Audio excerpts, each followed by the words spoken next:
Vravím. Štefan, čo tam hľadíš? Ale veď v Lani, keď som tam bol kosiť, som tam ihol zabol, vieš, pozerám, kde tá ihol. A ty starý somáre. Neodpovedal len každému, len s humorom. Sedíš?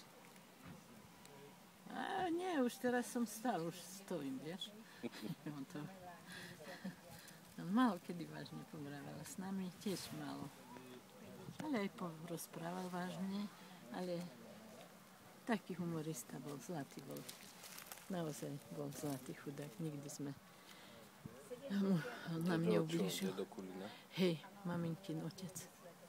Babku si mal, pamätám si ho, ona pred vojnou ešte zomrela, ale to sme boli málo s ňou, s babkou, tak, no mladá zomrela, tak tých rokov, čo moja maminka. Ale ona tak bola taká vážnejšia, taká tichučka. Hej, babka, ale detko bol taký humorista, chudák. Hej.